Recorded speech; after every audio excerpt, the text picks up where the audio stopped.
I got a question for you, Trent. Hmm. Do you think social isolation leads to depression? Well, it's an interesting question. It's like there's not a whole lot of choice at the moment, and it's like the social isolation is kind of being forced upon us, and you see people kind of rebelling against it. That it's not kind of our natural way of things, and like there's kind of been a lot of outrage recently about like the pictures in Vancouver of everybody on the beach, and like you mean like they're looking like they're having fun and enjoying life and all that kind of stuff. And I've seen it too, just like walking around. Like I was walking around the river valley here in Edmonton, and it's like there's lots of people out and about, and in some respects, it's kind of like the first time that they've been out and about.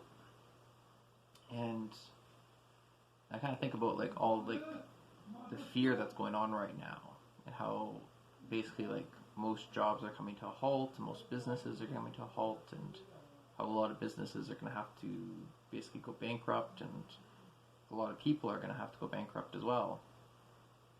Mm-hmm. And in a lot of respects, it's a rough time. And then you kind of add in the social isolation element too. Um, and I think it kind of compounds on itself because the people who isolate the most tend to also have the highest neuroticism. And so they're the ones that kind of eat themselves up the highest. Mm-hmm. And so it's like, how do you kind of combine those kind of things? It's like, or how do you deal with that? How do you manage that? And for me, it's like, I think like the best way to kind of handle that, because it's pretty inherent that it creates depression, and that it's like not only is like you feel like the world's kind of falling apart, but it's like you don't really have anything picking you back up. Because like Mm-hmm. most people are just going back to the media, and the media just like every day it's like new cases and new people dying, and it's not even just your local area. So it's not even just like for me, it's like not just Edmonton and how many cases we have in Edmonton, which I don't know, maybe 100, 200 or something like that, and maybe one person's died. It's like I'm getting it from the whole world. You mean? Mm-hmm. And it's like it's just too much to take on.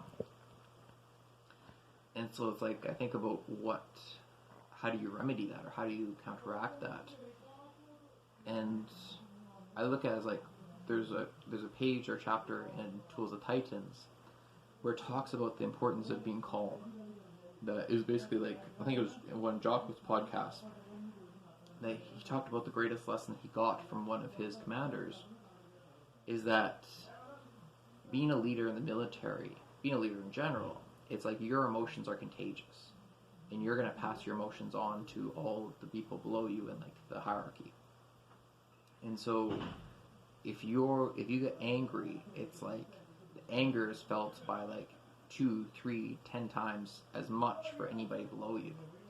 And so one of the most important things being a leader is that you need to become calm. You need to create emotional stability. So even in the face of hardship, it's like you're that rock for your followers, and like they can kind of compound on that, and they're like, okay, if our leader is feeling good and feeling okay with what's going on, it's like I can feel that way. Mm-hmm. And I think that's probably one of the things that a lot of leaders are kind of missing the mark on. Like I watched Trudeau's video about the Vancouver things, and it's like he kind of reminded me of a child having a hissy fit. That it's like, no, we're gonna have to like get the police involved and create laws and lock people up, and it's like, yeah, it's just not a very mature perspective. I can understand why there's frustration. I can understand all these kind of things, but it doesn't give credence to people having their own intelligence. It's kind of this mentality that people are inherently stupid, and we need to tell them what to do. In my mind, it's a very communist kind of idea. It's not a very free market perspective. Mm-hmm. Because the free market perspective is like people will figure their own stuff out. Mm-hmm. Um, and it's even, you could argue that people have low IQ making financial decisions and spending their money on a giant, like 70-inch flat screen TV when they're broke and they're living in the ghetto and whatever it is. It's like a lot of intelligent people have a lot of judgments, and they kind of look at those people very poorly. But I still think even those cases, it makes a better world when people are making their own decisions and choosing their own lives that they're going to lead. And so I kind of look at this whole kind of external imposition of morality is fundamentally what it is. And I don't know that that has a lot of benefit. And I don't think that's going to make society stronger. And a lot of things I think it's going to make it weaker. Because like right now what's being imposed is like, okay, so you might be thinking that you're saving lives on the corona. I can't argue one way or the other, but it's like, how many lives could you be causing, like, people to commit suicide over the next year or 2 years with like their businesses going bankrupt and all this kind of stuff? It's like, you don't know the future implications of what actions you're taking right now, and there's no guarantees that what interventions you're doing is actually going to make the world better, and it's very possible that it's actually going to make the world worse. And but you don't know that until afterwards. But it creates a vicious cycle where it's like, you created the problem, but now you think that you're the person that needs to create the solution to that problem, and you only make it worse, and it gets worse and worse and worse. And I think like the kind of the communist model is a very apt example of how that can really run out of control real fast. And so, yeah, it's like the social isolation. It's like, I just had one of my buddies come over, like Najee came over last night or whatever, and that was so enjoyable for both of us. And like, I could just feel how much happier I was after that like 2-3 hour conversation. And I even remember like when we've hung out in the past, it's kind of like he's got other things to do, and it's like it's kind of more time constrained, but it's like this time it's like he actually wanted to stay, and like he wanted that social interaction, and he was just kind of finding time just to like mess around and just read books or do whatever, just to spend time with people. And so what are like, is the corona the worst thing, or is it all these other implications of it? And so it's like, how can you create that social connection and social bonding with people? And I see a lot of it too with my roommates, is a lot of it has to be physical, like it has to be in person. And I know that it's not a very popular opinion, and like, everybody thinks that they should be like isolated in like their room, locked away from everybody. But even if that's what it is, it's like, you can still talk to people and you can still reach out. And I think it's very important to be vulnerable and to show that it's tough. You know what I mean? Because like, I've been struggling with the financial problems for since like January, when I basically quit my job and had a reduced contract. That was basically a 70% or 75% decrease in income. And so I've already gone through the depression and feeling guilty and bad about it, and it's rough, you know what I mean? And now it's like the whole world is feeling that all at once. It's like business owners are feeling it, employees are feeling it, and it's a global economic winter. And so it's just really rough. But it's like, if you can be vulnerable about that, I think it provides a lot of value. And then if you can learn to have some emotional stability as well, and realize that we're in a really lucky time. And it's like, the last kind of pandemic that I can think of would be like the Black Plague or something like that, and that knocked out 33% of like the population of Europe. But it's like, even that, we're humans, and we're going to keep going on, and we're going to keep getting better. And it's like, obviously it's going to be rough, and all that kind of stuff, but we're very inventive, and we live in such a great society now. Like, we have running water, and we have like warm homes and food and all that kind of stuff. Because like, I think back to like Dan Kennedy talking about how in the 70s it's like there's gas lines. It's like you're waiting in line for gas, and then thinking back to the 30s where it's like you're waiting in line for food. And it's like, now it's like we have so much more potential, and so much. It's like you can start a business online just like that, and there's so much to be grateful for in our current society. And so learning kind of remember that, of like what you can love and what you can enjoy, and just kind of appreciating society for all of its benefits. and not just focusing on the negative, I think has a lot of value. And so it's like, if I was to recommend some social isolation, I'd probably recommend a media fast. Is that stop watching the CNN or whatever it is that's basically, you mean, bringing all the negativity of the world to you, like every second of the day. That you wake up and then the first thing you check is what's articles on what's happening with Corona. It's like, okay, you got some time. It's like, you could find a good fiction book. You mean, read the Count of Monte Cristo or Musashi, or you mean like find a great book and just get into that, or start learning some skills and developing some create some future-proof skills of learning leadership or learning marketing or sales or any of these kind of things. Do a good program or learn about like history or something like that. There's so much potential. It's like with this being an economic winter, you can grow and develop, and you can come up with new ideas, new thought processes, and you can become a better person and prepare yourself for the other side of this, you mean economic recession, economic depression, whatever it is. And I think that's a lot of the value. Is like the value is going to be in the relationships we have, so the people we surround ourselves with and the connections that we have with them. It's going to be in the skills that we have for ourselves, whether it's Facebook marketing or how to write email or how to connect with people, how to lead them.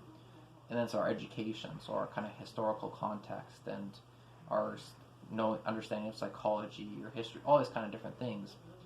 It's like that's the true value now. So it's like, how can you focus on that and kind of let go of like the stocks and all these different other aspects that we kind of have these external values and kind of external models of the world, and start to shift to an internal basis of the world. So it's like the values within you and your ability to connect into the world, and not so much the values externally, and you're just kind of a pawn that gets played into the world. And so, yeah, it's kind of like a long-winded answer for the kind of like the social isolation and how to deal with that and how to handle that. And kind of remember, it's like, this too will pass. Like, one of my favorite mentors is Dan Sullivan, and one of his stories is that he got divorced and went through his bankruptcy in the same day. And it's like, that's a rough combination of events to get. You mean, it's like the marketplace says that you are not worthwhile and you're not valuable, and your wife says the same thing, and you face that at the same time. And it's like, but like, if you can take the lessons from that and learn from it and become better, it's like over the next 40 years he built like this amazing entrepreneurial coaching company that makes like millions of dollars and helps like I don't know how many thousands of entrepreneurs. And so it's like anything can kind of be turned around. And so I think that'd be a good lesson to remember, because like there's going to be a lot of people that contemplate suicide in this time. It's like they kind of imagine that their financial situation's broke and they don't know how to handle their kids, because a lot of those issues are going to be exposed, and their relationship issues are going to be exposed. But it's you're not predetermined to have this situation for the rest of your life. It's like you can get better and you can learn new skills and you can learn to interact with the world in a better way. And that all has a promise of growth and development. And it's like you can make next year better than this year. And I think that's what we should be continually striving to do, is how do we continually become a better person. Just like in school, it's like you move up the grades and ideally you're getting new knowledge and new information and you're compounding on that. It's like we should be doing that for our entire lives, where we're growing and developing and getting better and better each year. But it's like it gets to a point where we have to self-direct that. It's no longer somebody else who can determine that for us. It has to come from within. And that's where it's tough, because then the responsibility is on us. And it's like when we make mistakes, it comes back to us. But there's a lot more value in that too, because when we take responsibility, we can grow and develop, and it makes it much more interesting and intriguing. And it creates the hero's journey.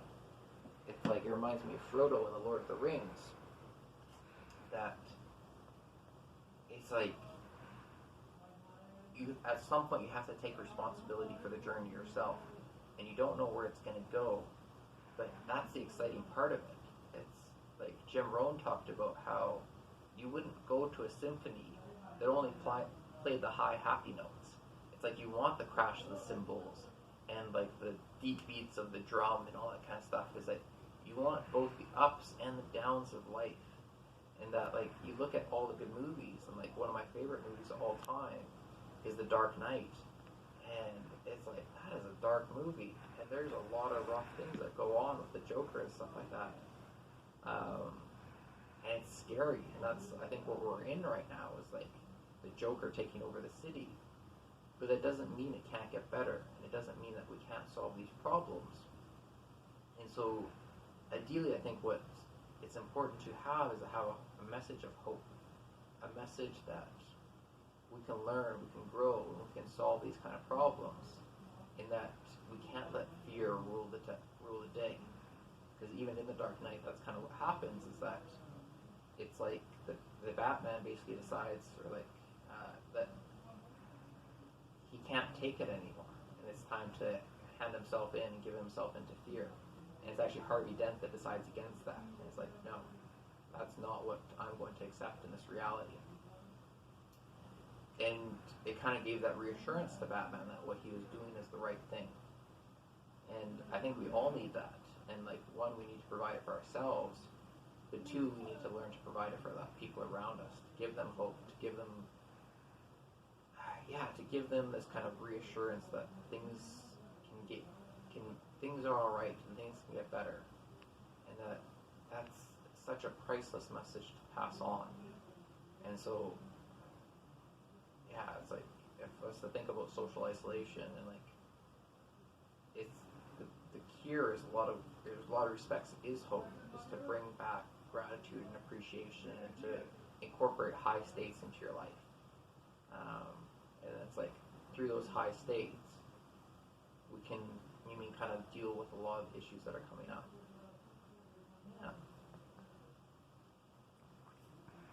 Yay!